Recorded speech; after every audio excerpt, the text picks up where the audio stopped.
CineNerds, I hope you're listening because we got a big one to talk about. Tonight marks a very important night for us. This is our 100th episode you're about to watch and listen to.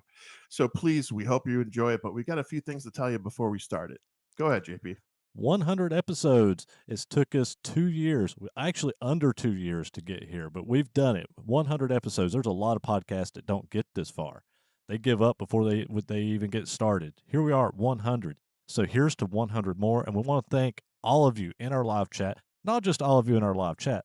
Everybody who listens to the audio versions. We have a lot of audio listeners, not just here in the U.S. We have a lot of people overseas that listen to us, and we want to thank each and every one of you for doing this solid of listening to us every Thursday or every week. We love doing this. We love talking movies, and me and Ryan, we love doing this for you guys.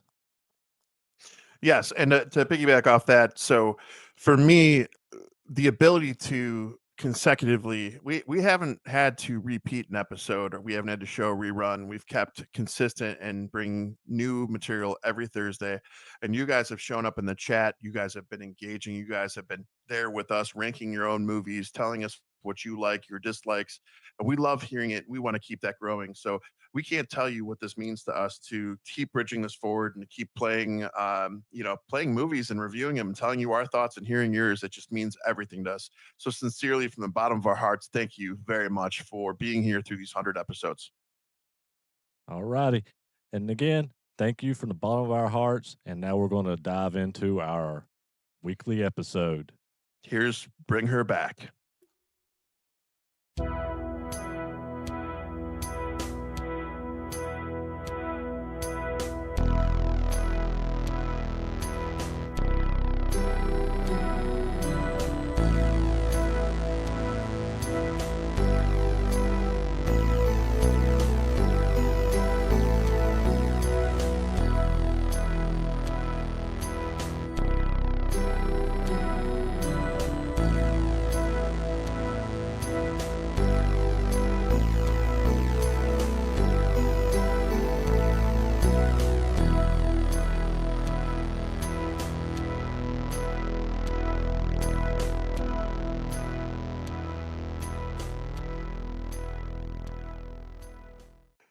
What is going on, CineNerds? Ryan here. And I am JP Cross, and I'm here to bring her back. That's not what we chose. Oh my goodness. No, I'm just kidding. So, Um, So to start with, click like, share, subscribe, write a review, click follow, share the YouTube, share the Spotify, share the Apple Podcast, share the Facebook. Sharing is caring, and do all the above. You took my line. You took my cheesy line. No, but to that point though, guys, we are trying to get out there a lot more. We're trying to spread the word. So any little bit of sharing and sharing our posts, sharing our videos, anything helps. So just help us grow the audience so we can have more people in these chats. And every week it's more and more fun. I feel in our live chats on YouTube, and I want to keep that growing. It's a good family in there. Yeah, I mean it all helps because our numbers go up and they go down, they go up, they go down, but we want to keep them at least maintained, and we want to maintain them and keep them growing. So that's what we're shooting for. So any sharing and any help is appreciated. And I'm going to continue to do these 1 minute reviews, and I think JP is going to continue to do what were you doing? Your I'm gonna recommendations. yeah, I'm gonna start doing recommendations, but I'm gonna start doing a 10 days of. So like a 10 days of this studio, or 10 days of this genre, or a 10 days of blah blah blah is what I'm gonna be doing. And I was already going to actually be back on them and start my first 10 days of, but I have been having issues and being sick, so I've not gotten my first 10 done yet, but I do have the list written, so I am gonna start recording them and getting them out there this within the next week. One more thing before we go into this bring her back awesome deep dive. Uh, I definitely appreciate recommendations for these 1 minute reviews. 1 minute reviews for me are quick, they're easy. I watch a movie pretty much every night. So I've had some requests to do entire franchises too. I think Megan was the one who asked for that. So I've got a couple I'm going to explore there too. So definitely tune in, not just to the CineNerds podcast on TikTok, but also the Nerdy Viking, where I post my stuff initially, and then JP moves it over to the page. I will say this, I feel I hate that I feel like I have to explain these 1-minute reviews or the 1-minute recommendations that I'm doing. But unfortunately, I have to explain because I had somebody actually be a complete jerk to me the other day, and I'm just going to call him out because that's what I do because I don't mind. So I've been doing the 1-minute recommendations, and I had somebody actually respond with, "Won't you post a video about a movie you don't like?" If I'm doing 1-minute recommendations, why would I post about a video I don't like? My response to him was very diplomatic. I'm going to say, I told him, I said, if you want to see something that I'm not recommending when these are called 1-minute recommendations, I'm not going to recommend a movie that I don't like to you. If you want to see me talk about a movie I don't like, join our actual podcast. Then you're Yeah. going to Oh, start. Then you're going to Jesus. start what? Then you're going to start seeing some films that I don't like, and JP and that's what I I told him. differ. And that's what I told this guy. I was like, is he doesn't listen to the podcast. He was just watching the reels, and he wanted to be a jerk. And so I actually said, if you want to see something that I don't like, join our podcast. Watch our podcast. Listen to our podcast. Because when I'm doing a reel and I'm doing a recommendation, and that's what my videos are, they're recommendation videos, I'm not going to talk about films that I dislike. And to that point, I'm also doing the 1-minute reviews, and I did the 31 Days of Horror, and the a multitude of those movies. I think only a couple of them I didn't really care for, but I'm enjoying those movies because they're horror. So you're gonna see some ones like there's some ones on our letterbox that I just shredded. So I mean, we have different opinions all the time, and that's what we're here for. It's a podcast. We're having fun with movies. And that's not to say I may not eventually do some 10 films that I do not recommend. That may happen. That could be another top 10 list from my reels. But when I'm doing recommendations, don't call me out on. Tell me about a movie you don't like. So all right, there's my soapbox. Bring her back. This So is a Ryan made me watch Bring Her Back, and this is one. And I'm interrupting him. Look at him. He's mad about it. oh, I'm not mad. This is one that I did not have any desire to watch, to see, because I hated.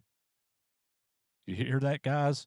A movie I hated. I hated um this person's previous movie with was it Let Her In or Talk whatever to it me. was. Talk to me. That was it. Uh the one with the hand and they hold the dead hand or whatever. I hated that film. Like so when this movie came out and I knew it was from those directors, writers, or whatever, had no desire to see this film. Was not going to watch this film solely based on their previous film, and till Ryan made me watch this. So to that point, the Filippo brothers, right? They are the ones who directed this. They also had a part to do in the production of The Babadook, and they also directed Talk to Me, obviously, and now Bring Her Back. These guys, I see a reoccurring theme here consistently with loss, and how people cope with loss. Whether it be wanting to reach the other side, commune with your lost loved ones, whatever it may be, and that carries through in this movie more so than any, because at the end of this movie they had a different ending that was a darker ending, and they lost a friend of theirs by the name of Harley. Harley was 22 or 23, and they talked about the abruptness of death and how real it can be and how it impacts our lives. So this movie ended up having a much more emotional ending. But that said, Babadook, with their background kind of being on that production aspect, took them in to Talk to Me. I think Talk to Me was much more of a streamlined Hollywood typical movie where they were kind of told what they couldn't do, and they did have success with that, even though both JP and I didn't really care for that. And then Bring Her Back. To me, this one is their fuck yeah moment because they seem to have been given more abilities, more things to work with what they wanted, and it paid off. Yeah, and Uh, I was I had actually I have a coworker that watches this show. She used to comment. She'll comment every now and then. She comments under Carrie Johnson. She had asked me about this film when I told her we were going to be reviewing this, and she said, "Well, I've been wanting to watch this. How is it?" And my response to her was, "This movie's not going to be for everybody. I'm not saying it's bad. I'm not saying it's good.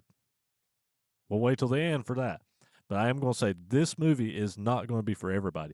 There is stuff in this movie that really, really, really, really, really um, bothered me. As in like some of the body horror. This has a lot of body horror. Um, and so, by the way, this is our second attempt at filming this. So we had numerous times before of going through the motions here. So we're getting a good feed now. But in the last filming, I mentioned this numerous times, but it is 43 minutes and 40 seconds for the mark. That is, if you took the movie right to that moment and hit pause and looked at your screen, you'll forever remember that moment. That's how shocking this moment is. But it's amazing. It's definitely a jaw dropper. It'll fuck your world up. Did mine. Mm. Especially if you're somebody, and I'll without getting too much into it, it does involve teeth. So if you don't like the thought of teeth being messed with in any way, shape, or form, this this scene's gonna make your skin crawl. It made mine crawl because I have dreams about losing my teeth all the time, and it freaks me the hell out. I don't want to lose my teeth. So when I saw this scene and felt the horror, if you've ever cut your hand or a finger with a knife that was sharp, it slid by quickly. Imagine that, and then think teeth, and we're getting somewhere. You can't see right now, but I'm looking at JP. Those of you listening, and JP's cringing, the shoulders up in the air, shaking his head no and smiling.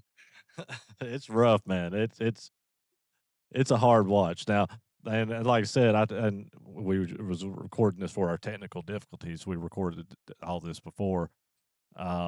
I'd actually said in my notes I didn't write many notes for this film because I did get so into it that I stopped writing notes. But my first note was took 45 minutes to get to the first wow moment, and 43 minutes. I wrote 45. I kind of rounded it up, but yeah, no, this movie it takes a minute. It takes a minute to get there, but So them being involved when it does, it gets there. the Filippo brothers being involved with Babadook, Babadook was in that same vein to me. At the first, like I want to say, the first hour of Babadook was painfully slow, and the last like 40 minutes of it kicked ass. I was definitely good for the last 40 minutes, but that one was so painfully slow that it bothered me. This one's a different kind of slow because there's so much going on. I felt engaged. I had more questions. It kept me pulled in until we got to that 43-minute mark. Yeah, and I'm not a Babadook fan. Yeah, I'm not a fan of a lot of this elevated horror. Some of it's okay, but it's a lot of this what they call elevated horror that's gotten popular over the past 10, 15 years.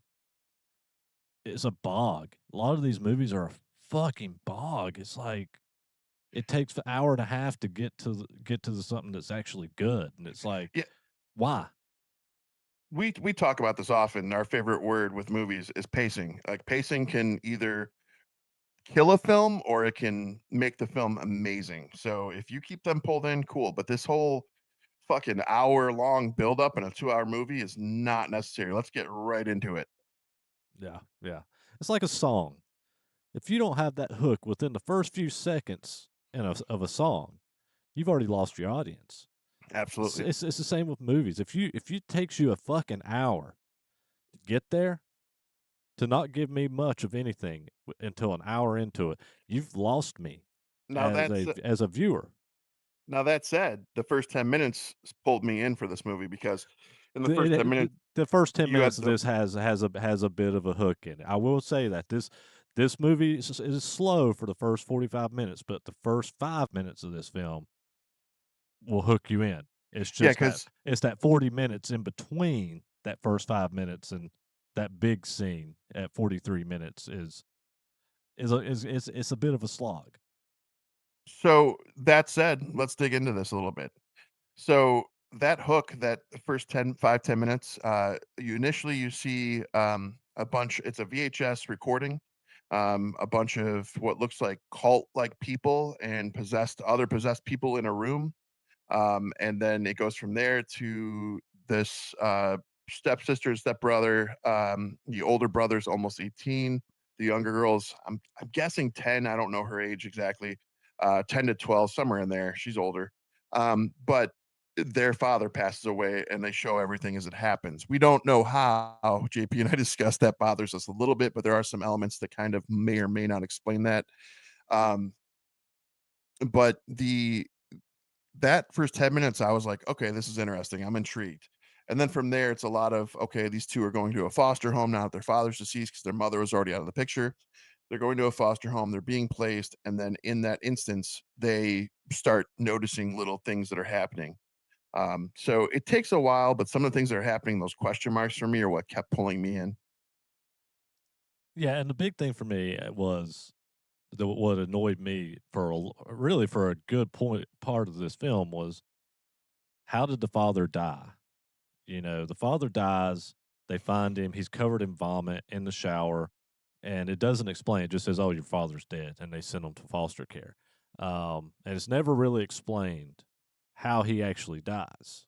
And so most of the movie, I've had that in my head, like you know, what happened to him? He didn't seem like he was that old. He didn't seem like he wasn't like some obese guy or something. You know, it was just that was a big question for me that never really got answered. And to that point, so I think I told JP in our previous recording this, I think, but I'd have to go back to confirm. There's a moment where Laura is twisting her words closer to the end. I want to say like the last half hour, and she's telling Andy while they're in a hospital setting. She's telling him that something about her, the way his father died, but she like does this sneaky underhanded thing. It sounded like she said, "When I killed your father." And then she redoes her words like, "That's not what I said." It was, she didn't say that, but she repeats it, and it's not the same as what she said. And so I caught that. The other part is right before that, Andy's having a dream about his dad, and his dad has the same eyes. For those of you uh, who aren't watching and just listening, there's the movie poster for Bring Her Back. You can see very clearly this young boy. He has demonic looking eyes. They're red with blue center irises, but they're very intense. And the father in this dream has those same eyes, and he's telling the boy basically, "Hey, save your sister," in a roundabout way. And so when I saw the link with that too, I'm wondering if this was all like arranged, if this demon had these things in motion. There's so many question marks with it, but I like that too. Yeah, it's this film has a style to it. I will say that this film has a style to it. That man,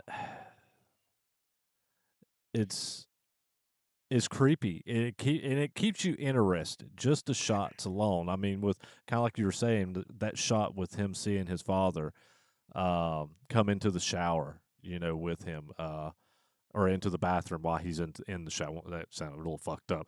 He comes into the bathroom while he's in the shower, and it's fucking weird. And then just the vibe that the caretaker, the foster parent gives, like you know that there's something freaky with this woman. You know, every scene in this film, I will say, can make you uneasy to a certain degree, and that's one thing I really love about this film, especially comparing it to their last film that was just trash. You know, I didn't get this type of vibe out of that last film. This film, you can take every scene in this film and get an uneasy feeling out of it. For sure. And I should elaborate further on the shower thing. So the father, when they find his body, he has passed away in the shower. So I don't know if he fell, hit his head, whatever the case. The father has passed away in the shower. So this gives trauma to Andy, the older brother, who can't even go into the shower without remembering that moment. And he also, his sister, um, uh, I'm going to remember her name, Piper. Piper's the younger girl. She is visually impaired, and that's a big part of all this too, because the woman who takes them in, her name's Laura, and Laura's daughter has passed away at the same age Piper's at. And when Laura's daughter passed away, her name was Kathy. She was also visually impaired, and she had drowned in their pool in the backyard. And that's where like some of these opening sequences come in really uneasy. So like when Andy and Piper get to the house, they're going out the back door. They're kind of exploring the new surroundings, and they see this empty pool. The cat runs by their feet to go out the door as the woman Laura says, "Don't let the cat outside." She's very emphatic about it, and we find out why. It's because the other adopted child, Ollie, who's in the movie poster, that's the young person in that movie poster, has the demonic possessed eyes. So that kind of leads your direction with that. But Ollie eventually standing in the center of this pool where her daughter had passed away, holding the cat, hurting the cat. And so Laura runs out, grabs the cat, and you kind of start getting an uneasy vibe right in that moment. You don't know what's going on. Ollie is mute. Ollie doesn't speak. They don't know why. And questions start arising already. Yeah, and did we explain exactly Oh, their what they're doing. what they're doing with the videos that she's watching and So whatnot? so I'm gonna try and explain this best I can, and bear with me because it was a rabbit hole when I went down it trying to understand it myself. So Laura believes that these creatures or these things that are in the video, the VHS video she watches and that we see in the beginning of the movie, she believes them to be angels. Because when you look at this back, when you go back and explore this entity, angel, demon, whatever, is not really acting evil per se. It's trying to bring back somebody that's a loved one, and that's Laura's intention. She wants her daughter Kathy back. The way that this happens with these entities is that the entity needs a shell, which is Ollie or a kidnapped missing boy named Connor, as we come to find out. She has named him Ollie, and I'm going to dig into this a little bit too. Ollie is also the name of her nephew. And there's a part where Piper, who's visually impaired, is asking what Ollie looks like. And Laura describes him not as he looks, but as her nephew, the real Ollie, looks. So that this visually impaired girl could just say, hey, this is what he looks like if she ever needed it. So that said, Ollie is mute for a reason. That's because this angel, demon, whatever, has taken over his body. He can't speak. He just wants to feed. She has to feed this creature. She keeps it contained by circles. For whatever reason, circles keep this thing contained and under control to the point where she rubs circles on the top of its head to control it. Window on the window, she paints circles of blood around the property. There's a giant white outline. We see Ollie get brought past that line at one point, and we'll get into that in a minute, but we see Ollie get brought outside of that line and all of a sudden is writhing in pain and screaming, and you don't know why. Now, back to what's going on with this creature. The creatures operate in the sense that they need to take a host, then they need to consume the dead body of the person who you're trying to bring back, and then they consume that soul and regurgitate the soul back into another vessel, but that vessel has to have passed away by the same means that the other person died. So this pool was empty when they get there, and at some point the pool is filled back up. We'll just say that before we dive deeper. And I've watched enough Supernatural to know that that big giant white circle around the house, the perimeter of the house, is salt, and that holds in demons. But is it? Is it solid? It looked like paint, and she had that paint can at the one point. She's sitting at the ledge of the pool. It was When right after the incident. she was painting the pool, it showed her actually painting the Oh, pool. that's right. She was Yeah, fixing it to get it ready. yeah. That's right. I understood that as salt. That's what I assumed it was. Normally, That's salt. normally I say that too, but I just wasn't sure because it was so white. I was like, maybe Yeah, it's paint. yeah. That's what I understood. It was salt, and then even when it rained that one time, it started washing away. So So also to build into this, not Connor, sorry, Andy, the older brother, he is 3 months away from he's 3 months away from being able to have guardianship of his sister himself. He feels very, very he needs to take care of Piper because he is her guardian. He wants to make sure she's safe. He knows she's visually impaired. He wants to make sure she's always okay and he protects her all the time. So Andy, though, Laura is trying to get him out of the picture. She needs to paint him as a villain so that they will remove him and not allow him to have guardianship, and she can take on Piper and eventually make Piper back into Kathy, her own daughter. With that said, Andy and Piper attend their father's funeral because it's that abrupt. Everything happens in a short window. They attend their father's funeral. And afterwards, Laura, who is a self professed therapist, said she worked with kids for years, which we found out she did. She worked for 20 years with the agency that placed these kids. So until her daughter's death. So that said, Laura makes him look like the bad guy. They celebrate this evening after the father's funeral, and they all drink together. They all have fun. They're laughing. They're dancing. Well, when Andy passes out, she pisses in a cup and she pours it all over him to make it look like he pissed himself. And starts kind of painting these pictures to the blind girl Piper to not have as much faith in her brother. And it starts going from there. And there's a moment where Piper is going somewhere, I forgot where, and Laura leaves Andy with Ollie. And this is where we get to that 43-minute mark.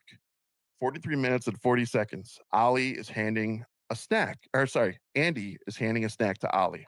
And it's on a butcher knife and it is cantaloupe.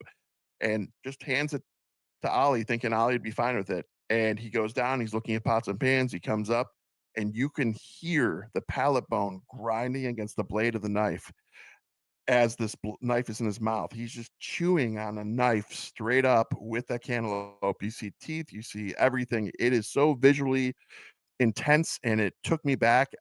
If you don't like your teeth being messed with, oh my god, it was awful. Yeah, it's an awful scene. Sorry, my for people who's watching, my Halo light just went haywire and cut off. So like I'm got a little dark now, but um, that scene, oh my god, this kid is gnawing on this knife, and dude, he's going into his gum. It busts his teeth and slices through his teeth. Dude, this scene is awful, and the practical effects, or I'm assuming it's practical effects, or whatever kind of effects they used in this scene. Like you can actually see the gouge up into his Ah, gums, up into his gums, and oh, it is fucking awful. I cannot describe how awful this scene is. Like it's disgusting. but It's as a fucking disgusting. yes, it is, and it definitely makes your skin crawl. But as a horror fan, I was watching the movie with my wife. I was already into the movie, and then that happens, and I was like, "Here we go, here we go. All right." I was like, "This is turning into something." I'm really getting pumped, and it just spirals from there.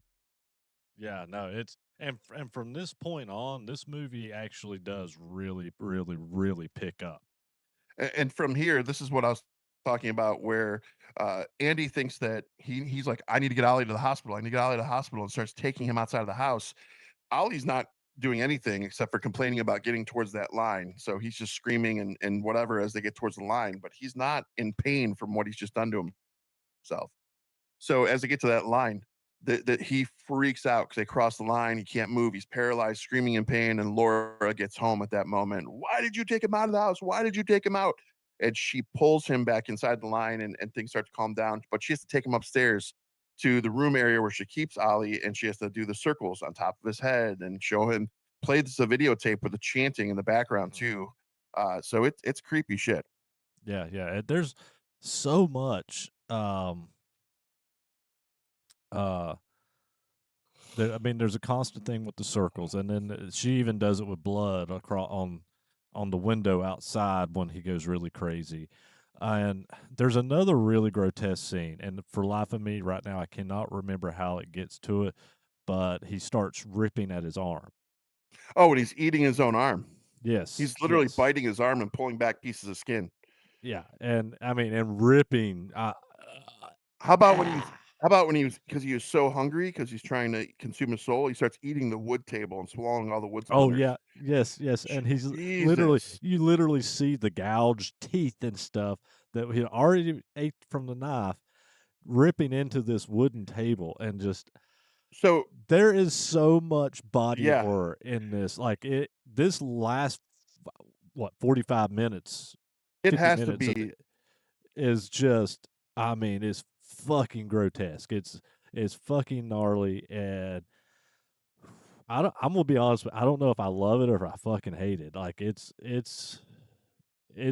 not my kind of horror. I will say that. but I it is a lot of people's kind of horror, so I can appreciate that. I I guess I've gotten to a point where I want all the horror, I want all the deranged stuff, I want all of it, but JP and I can agree unless it comes to kids. So in this instance, this was a little rough because it's happening to a kidnapped child, but the woman is clearly dealing with grief and she is trying to bring her daughter back. So bring her back. And the way that this hunger that's hitting Ollie, or Connor is the real name of this kid. Um, the hunger is all this kid cares about. It's not an evil thing. It's not. That's where I said he wasn't quite evil earlier. So you don't know if this is really angel or demonic or what. But he just has to fulfill this He has to, consumption. yeah, he has to consume the body that he's there to consume, and in this meantime of her trying to get to the point for him to be ready to eat it, he's trying to eat anything to feel this hunger. Yeah, this movie takes a quick turn too because there's a altercation between Andy and the after he gets back from the hospital, there's an altercation between Andy and Laura, where Laura is trying to provoke him because remember, Piper's blind, so she can only hear what's going on. So Laura is painting this picture on a volume level so that it seems like Andy's the bad guy. Everything she screams, everything's got a placed reason and blaming him. And Piper starts screaming, stop it, Andy," because she believes her brother is the one doing these things. At one point, she takes his phone because he's already videoed Ollie acting like the weirdo that he is, and she takes the phone and smashes it, and then he proceeds to throw her against the wall and punches a hole through the wall so he doesn't hurt her, even to restrain himself further. And he does end up going to social services, or what would be the equivalent of social services wherever they're at, and brings a social worker to check on this. And when Well, you find out at this point that the foster mom worked for the social services for people, 20 years. and so they completely trust this woman. Yes. Until her daughter passed, which is why they think she's a great candidate because she's moved forward, she's a therapist, and she's able to take these kids because she's already been a parent herself. Now, the social service person was that woman's name was Wendy, I believe. Wendy comes back with Andy. She doesn't wanna call Laura, or he doesn't want her to call Laura, doesn't wanna give her a heads up. He's like, "We have to go there, we have to go there," and he even shows the missing poster of Connor to this woman saying, "This Mhm. boy is at the house," and she's not listening. She's like, "We trust her. We she worked for 20 years." So they end up going back to the house. In this time, Laura has done the quickest cleanup I've ever seen. That was one of my little gripes. That Yeah, was yeah, yeah, quite a it's little real bit of a quick. yeah, but she does it. She at least masks and makes it look like it's all tidy and honky dory and we're good. But uh, at towards the end, she makes a mistake. She reaches up from her robe and she goes to itch her face, and there's blood in her hand still, and it hits her face. So this Wendy person catches on. She's like, "Hey, what? You're bleeding. Are you okay?" And Mhm. all of a sudden, Andy's screaming.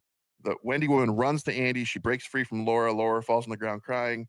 Andy shows her Ollie consuming Kathy's face. Kathy, her daughter, she's kept in a deep freezer. Yeah. And so Ollie is literally eating her at that moment, in which Wendy and Andy go to escape. And I have to say, I don't know how you felt, JP, but I watched this scene. Maybe I'm a sadistic asshole, but I watched this scene back like 3 or 4 times. The way Wendy's body just folds in front of that F-150, oh my god. Yeah, this scene was pretty shocking to me. I wasn't expecting this scene to happen like this with, Wendy and Andy, uh, getting hit by this truck, and especially what happened to Wendy, and then what happened with Andy even after this, he's still alive. He's severely injured. He's probably going to die from his injuries, but, um, she comes up and drowns him in a puddle, and I was not expecting. I will say that was very unexpected that they killed essentially the main character of this film. Yeah, the so up until this point, he was definitely the main character. And during this time, by the way, Piper is at a rec center. Piper's not there. She's dropped her off so she can take care of what she needs to. And so she doesn't see any of this happening. So Wendy's been folded by this truck because Laura came out of nowhere with this truck full blast, crashes Wendy's body into her own car. Andy's severely injured. He's got his half of his face is outside of the water, half his face laying in the puddle, so he's breathing but barely. And Laura just comes over and just slowly tucks his face into the water and holds him down. And you see him trying to struggle and struggle until his hand just goes limp, and that's it. Then she goes and picks up Piper like nothing happened. And well, and this is this is my other problem with this film. Have you ever tried to move dead weight? Oh yeah, it sucks. As little as she is, as little of a woman as she is, I am led to believe that she drug Andy and Wendy's body from outside to inside that fucking house. I mean, if you're just dragging, I can drag quite a bit of weight. So I mean, I, Yeah, it's but whatever. this woman looked like she weighed 90 pounds, and Wendy looked like she weighed 250, 300 pounds. All right, that's an example of overanalyzing, JP. Let's just let the movie progress, okay? I'm just saying, there's no way that she scooted that dead body weight into that house. No, there's definitely not a realistic approach to that, but I mean, maybe she had the demon helper. I don't know. Maybe Ollie's capable of that. I don't know. No, but so our blind girl, the new protagonist, comes back from the rec center because Laura has gone and picked her up. There's a mom who is addressing. Oh, we didn't even talk about that. At one point, Laura walks into her bedroom at night while she's trying to frame Andy, and she smacks the shit out of Piper. Like Yeah. smacks, like gives her just a fucking black eye. And She when sprays herself with Andy's cologne. yeah, and that way Piper smells the smell of her brother and associates it, and so the brother's like, What's going on? What's going on? Who did this to you? Who did this to you?" And he's blaming Laura, but Laura keeps blaming him. And Piper says, "I could only smell you." So when they're at the rec center and getting picked up by Laura, a mom that's concerned sees the black eye and wants to talk to her about the black eye. Laura lashes back quickly and just proceeds to leave after that. Yeah. Yeah. Uh, so when Piper gets back, again, she can't see much of what's going on. She just knows that something feels off, and she gets upstairs to, or maybe it's downstairs, I don't remember, but she's in a room with Andy's body, She's in the and bathroom. yeah, She puts him in the bathroom. and this part gripped at my heartstrings for Yeah. sure because they had a word so they knew when they weren't joking around and things were over is grapefruit. Mhm. And she's crying. She can feel her brother and his lifeless body, and she's crying and going, "Grapefruit, grapefruit, Andy." And I'm like, no, like it was a deep moment for sure. Yeah, no, it's a sad moment, especially because, you got this blind girl that depended on her brother for a lot of things that she did, and then now he's dead, and she knows it, and she understands in this moment that her brother was telling the truth. And she goes, "Well, what happened to Andy?" And Laura's, "He had an accident." And she's like, "Okay." Yeah. Yeah. So this is when things start kind of turning, like Piper realizing this because she's not a dumb girl. She's just blind, and Yeah. she is really, really intuitive and really smart at this point, and everything starts coming together a little for her.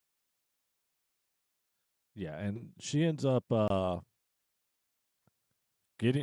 getting what happens? I can't remember. She gets knocked out somehow, and she drags her out to the pool to drown her like her daughter was, because the boy has already consumed, and he is like, you visually showing that he's ready to eject this fluid and soul to put into this next body. Yeah, so she's on a time. Laura feels like she's on a time constraint. So you've got Piper now in the pool, getting ready to be drowned. She comes to, and she remembers that at one point Laura goes, "I would give anything to hear my daughter say 'mommy' one more time." So quick thinking Piper, "Mommy?" And so she feels like this moment she heard it. And all of a sudden, you see kind of a moment of regret almost with Laura. Mhm. And she tries to almost negate what she's done, but it's too late. Yeah, yeah. Um, but she ends up getting out. She gets away, Yeah. and she takes off running through the woods. the police end up showing up, and um, they find her. Well, the cops, the police, they swarm this house. The boy has ejected this soul. We'll just call it a soul. It's fluid. It's a dark black fluid. He runs off back to the edge of the circle, doesn't he? Because they find him in the Yeah, woods. They find him in the right, woods. right, yeah. And when the cops come up to the home, they find the mother and the daughter half consumed, curled up together in the pool together. And the boy has his memories back. He's like, I don't know, help me. He's begging for help. Yeah, he can talk now and because the things left his body, but that boy's got so much trauma. I hope to God I don't know if it was clarified if he can remember things or not, but that boy went through a lot of trauma, so he's got some surgeries ahead of him. Even Um, if he doesn't remember everything that happened, physically he's going to have so much oh, yeah. trauma. Yeah, without a doubt. I just literally, like, sucked my mouth together, feeling my palate and imagining that knife. Oh my god.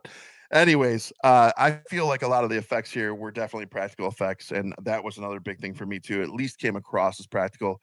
If there was CGI, I hope it was minimal because I was here for most everything we got in this movie. This movie didn't disappoint. There is another part of this, for like Talk to Me, Bring Her Back universe because they're in the same universe that's supposed to be coming out that'll kind of bridge these things further.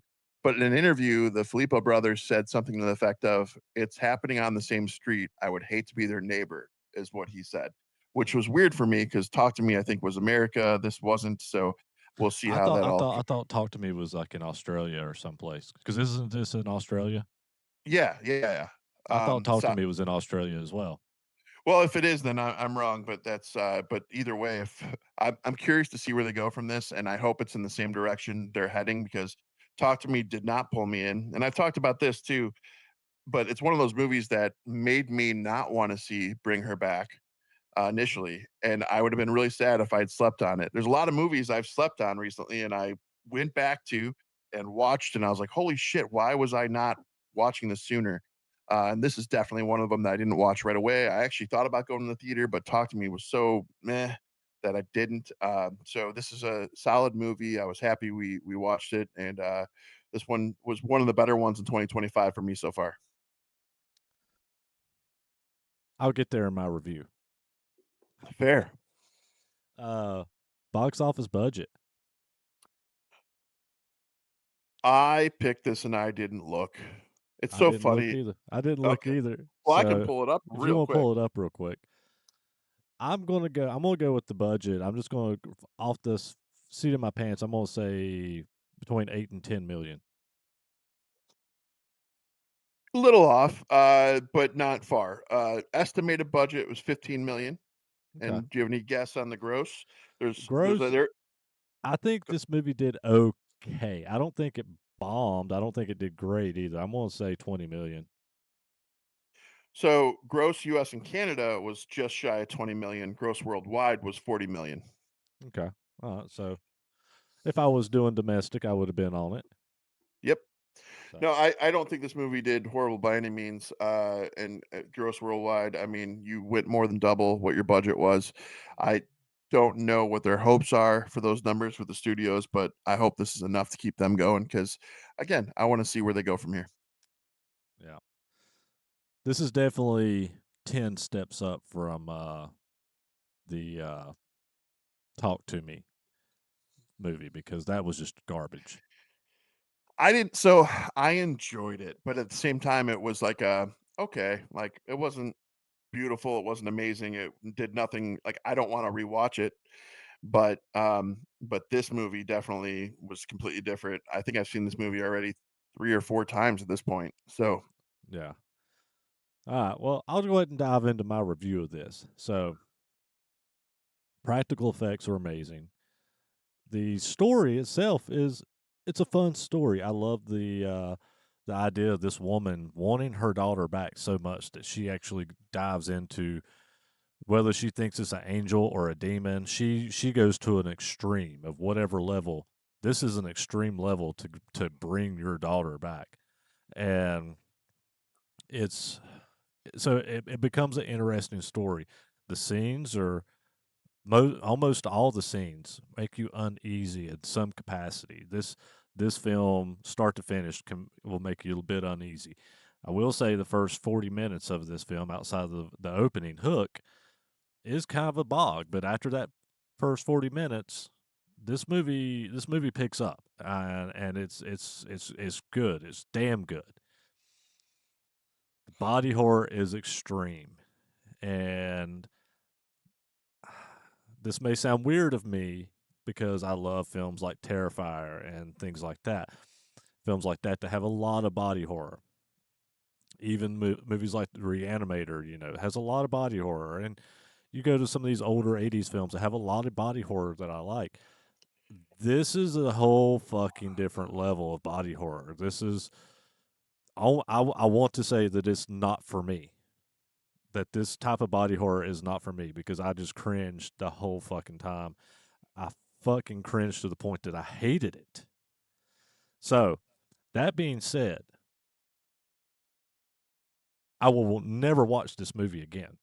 Oh no.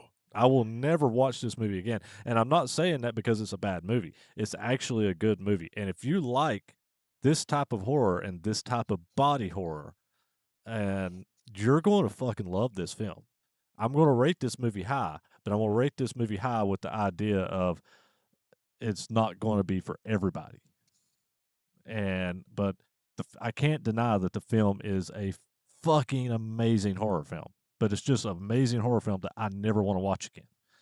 So I'm going to put this one in at a 3.9 nerds. Woo!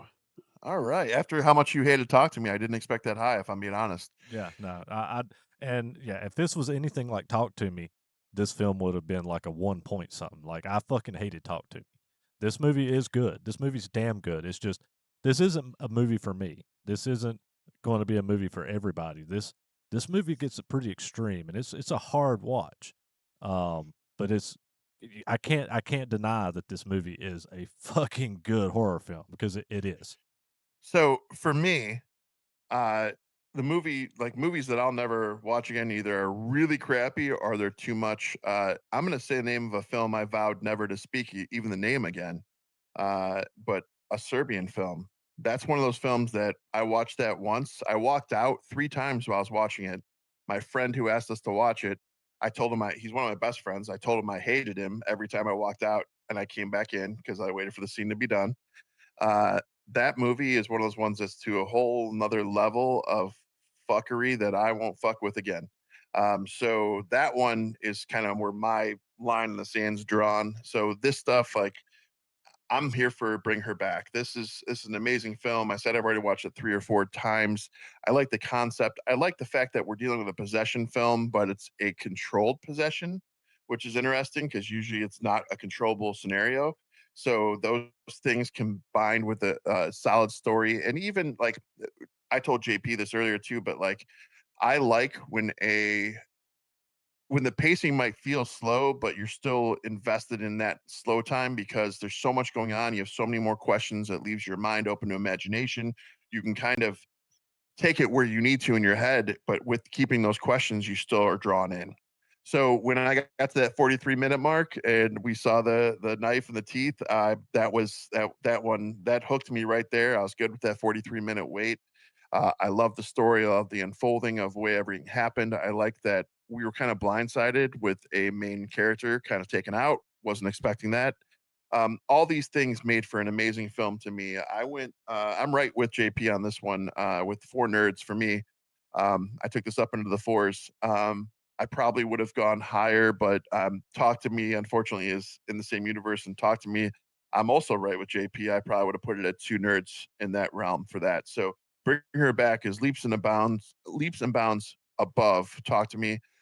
And it's the best thing that the Fleebo brothers have done yet, but they're still new and they're still young, and I think they still got a lot to show us. All right, you got any film recommendations? Mm.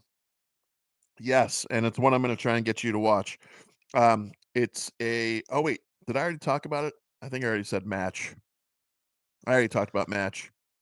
I know you did a reel for it, didn't we? I Didn't did, you? but I think I suggested it on a previous episode. But Match is a Tubi exclusive, and I loved it. I think, yeah, I did talk about it because I talked about how the director You engaged did. with us. Yes, yes, you did. So okay, so let me go away from that, and I'll go to here. Give us your recommendation while I'm Okay. remembering what I got. So this is one I'm going to make you watch at some point here in the near future. Maybe once we get past the holiday films. This one I watched this past week, and it's an indie film. It's an indie kind of horror, more suspense thriller type film. Stars uh oh my god, what the fuck's his name? I know it. I know his name. Oh, Ethan Embry. Stars Ethan Embry of all fucking people. You don't hear that named often anymore. You remember Ethan Embry? No. Ethan Embry from Empire Records, and he was in Vegas Vacation. He played Rusty in Vegas Vacation. He Oh played yeah, yeah, yeah. Okay, he I played know in what the you're talking TV about. yeah, he played in the TV series Freaky Links.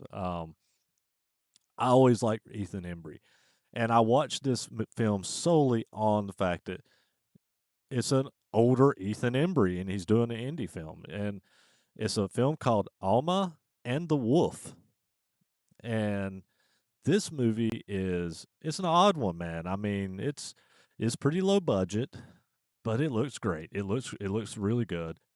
Some of the dialogue is a little campy, but man, the payoff in this movie is really good. Now, it's not going to say this movie is completely original, and there's not other films similar to what this film does, but I fucking love this film. It's almost like a modern day indie film werewolf version of like a Edgar Allan Poe story of sorts. Like it's very unique in that aspect. Like I really liked it. So Alma and the Wolf is what it's called.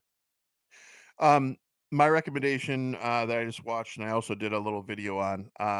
It's a high budget one. It's a big blockbuster, or at least I thought it would be. But I have to rave about this movie, Tron Ares. I'm sorry if you saw it and you disagree, JP, but No, I've uh, not seen it yet. so I didn't watch it, and I didn't go to the theater, and I'm pissed off that I didn't go to the theater because of all the negative hype behind it. And this is where, like, speaking of drawing lines in the sand, I'm not listening to Rotten Tomatoes ever again. I'm not listening to people anymore. I'm just watching movies for my goddamn self because this movie, I let it be a movie. I enjoyed the hell out of it. It sequentially lines up with the original Tron and Tron Legacy. They have a whole different array of characters, which they handled the transition into those characters nicely. There's different servers happening in this movie, and the servers are timepieces, if you will. So we even get the old school Tron graphics in this one, and I would loved it. And then the main premise is there is a search for something called permanence code, so that these programs can come into the real world. But they start coming into the real world in small little inklings, and the story unfolds from there. And it's worth a watch. I love it. And anyone that liked the Tron universe and the first two Tron movies, you'll dig this. You should at least. Well, Even and that's Jared Leto's okay. what you said in your 1 minute review was like the people were complaining that they were in the real world, and when you said that, I was like, well, that's where Tron Legacy kind of set it up because I mean, where else are they going to go?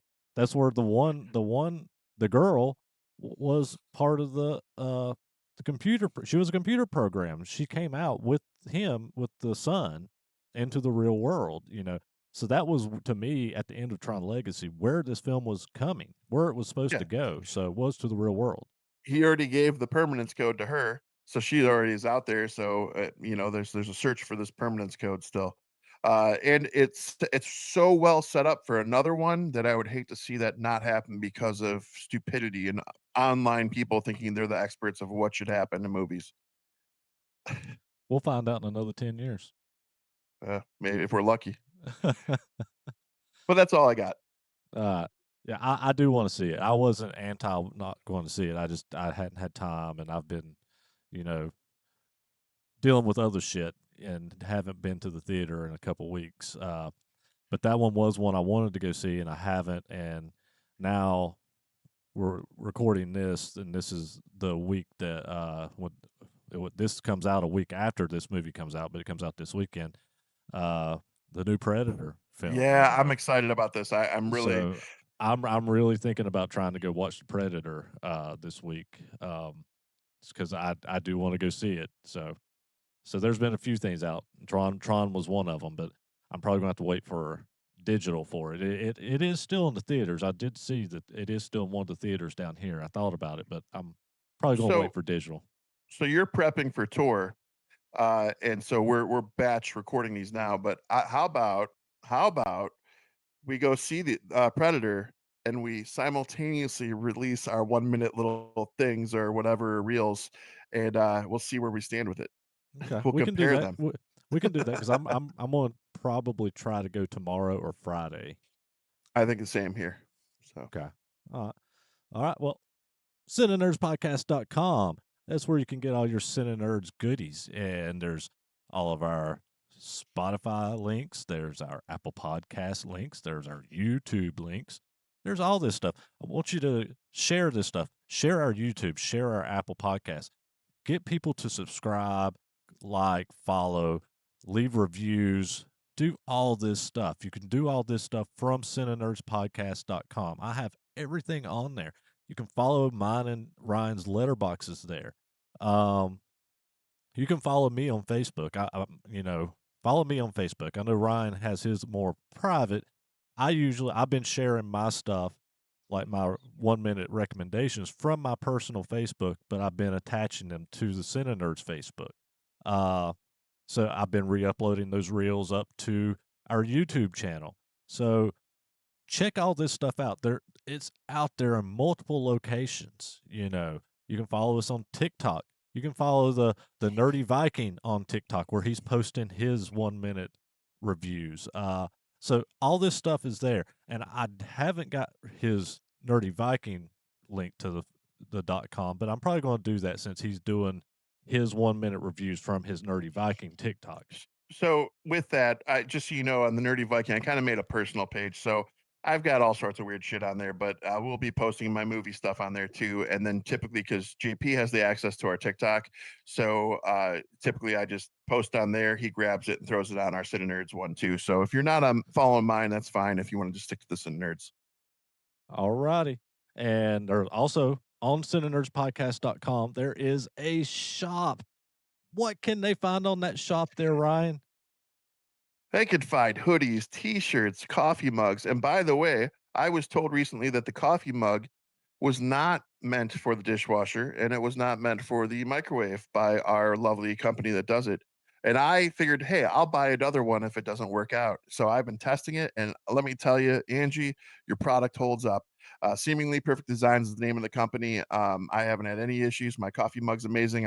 Normally I live in my hoodie. I'm not wearing it now, but I love all the stuff we're getting out of there. So check it out. And I have been using my coffee mug like crazy too, because I've been drinking since quitting smoking. I've been drinking a lot of coffee, so I have been using my CineNerds coffee mug a lot. So, Cool. all righty.